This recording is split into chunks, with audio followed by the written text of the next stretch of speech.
Welcome back to Switch to Linux. It is Monday and it is time for another Linux Top 5. And today we are going to talk about the top 5 reasons to use Arch Linux. Now, I am not the hugest fan of Arch. I don't generally run it on my regular production systems, but there are excellent reasons somebody would want to, and excellent places to run Arch on full production. So it just kind of depends on what your needs are and what your desires are. So we're going to talk just briefly about 5 major advantages about looking at and using Arch. Number 1 is any desktop environment is available to you. Most of them are officially supported, some of them are unofficially supported. So over here we have Arch, and I'm running this one on Cinnamon. And what we have over here is if you look at the ArchLinux information with the wiki, looking at your desktop environments, of course, your desktop environment includes how you actually interface with your computer. Are you using a basic Windows manager? Or are you using a full-on desktop environment? There's some differences between those. Now, here, officially supported, we just have this massive array of desktops: Budgie, Cinnamon, Deepin, Enlightenment, GNOME, Flashback, KDE, Plasma, LXDE, LXQT, Mate, Sugar, XFCE, and then of course you have some that are unofficially supported, so you have a variety of different desktop choices to choose from. Now, it's not always easy to add these or change these or configure these, but at least it is an option. And you know, like I say in a lot of my videos regarding Arch, it's not always the best thing for a new user. In fact, if you're a new user, you just don't want to use Arch right away. Get some experience on some more graphical versions of Linux, and then you can get into your Arch as you're starting to learn and understand a little bit about how it works under the hood. Number 2, you have a very large software repository. And if you can't find what you need in the official repository, there's always the Arch user repository, the AUR, which will pretty much contain absolutely everything in the history of the universe that you might want to run on your system, as long as it will run on Linux in some way, shape, or form. Now, some people have said that this lends to some instability, and there's some cases where the Arch user repository could be problematic. But just to show you how large the repository is, I did install Pamac on here, which is a graphical updater. You'd be used to this if you are on Manjaro, or it's very much like Synaptic Package Manager that you would get in the Debian family. So of course in here, if you just search for different types of software, this is all a variety of software under a variety of different categories here. So you see that there is just a lot of software, several web browsers to choose from. There's just so many different things. Now again, this is without the Arch user repository. There's so much software. We can actually come on down here and turn on the Arch user repository. And if we were to do that, now we can search the Arch user repository as well and get access to even more software. So there's so many different things that you can do. So here's core, here's extra, community, multi-lab, Archlabs repo. So there's so many different things inside of here. So you can grab any type of software you want because the repository is just flat out huge. Number 3, you will get some of the most up-to-date packages with Arch.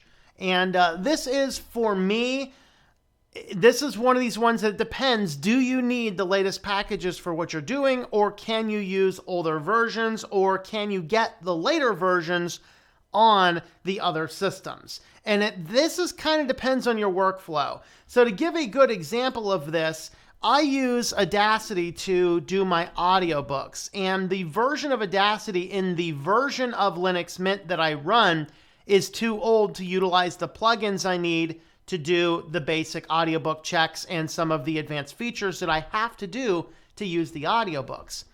Now, what Linux Mint also, though, allows me to do is add a repo, and adding the repo, I get the absolute latest always, but Arch always has the absolute latest. So you can see here our Audacity is 2.2.2-1. Now 2.3 is officially out for Audacity, but it's not actually ported to the Linux community. in a stable way. You can get it experimentally, but this is the latest version of Audacity. And you're going to find that no matter what software you are looking for, is you're always going to have the latest software to choose from. So another example, looking at Firefox at the time I'm recording this, 65 is the latest Firefox. So you will always have the latest software available to you if you're using Arch. Now, that might be a good thing, that might be a bad thing. For the most part, I personally do not like that because I don't want my software to change a lot because of the types of work that I usually do. However, not everybody has that requirement the same as I do. So having all the latest up-to-date packages is actually, it's a really good thing, an amazing thing if you need it. It may not be as good of a thing if you don't want it. I don't, and that's why I generally stay in the Debian family for my production, but there are excellent use case scenarios to use Arch because of this function. Number 4, Arch is very well documented. There's wiki pages, there's help forums. Now, the bad side is it's not always the friendliest place to go. It's great to go do your research. It's probably not so great to ask questions therein. But if you head on over to the main wiki, wiki.archlinux.org, you can get a lot of just information about Arch. You can get installation guides, general recommendations, list of applications. There's just so many things at the ArchLinux website. Now that's the wiki. Here's your main website. And it's just this always updating piece of information which contains everything that you would need to use. So if you understand a little bit about how Linux works, you understand the desktop, you want to work with it, then going over and learning from ArchLinux installs is a great way to get under the hood and understand how Linux works behind the scenes. And this is one of the great things about Arch, is it is so well documented that you can actually learn what you need to learn. You can walk through the documentation. Like I said, it's questionable whether you actually want to ask anybody for help, but you will find a lot of information over there in the documentation. Number 5, ArchLinux is generally going to be the distro that you're going to want to run if you are using the latest cutting-edge hardware. So there could be some issues with newer hardware and older versions of Linux. So where you're always going to get that latest boost for your hardware is going to be in something that is in the Arch family. Essentially, you just need mostly the latest kernels and maybe some of the latest software features. But on this system here, which was run with Archlabs, is what this one is over here, I am running the LTS kernel and I'm still at 4.19. So I will be able to support this. So for example, if you're doing like a Ryzen 2, like a second generation Ryzen processors, you need at least kernel 4, I think it's 4.17 or 4.18 to get the most out of it. It will run, it just won't run the best without the latest kernels. So for this system here, I actually use a Ryzen 5 1600. And it is first generation, so I don't absolutely have to have the latest kernels on this system, but that's definitely something that if I wanted to upgrade the processor to something newer, I would want to go into something which has a higher level kernel. Yes, you can do that on Debian, but you get it automatically in Arch. And so working with the latest hardware, if you do need the absolute latest hardware to run your system, ArchLinux is probably where you want to be.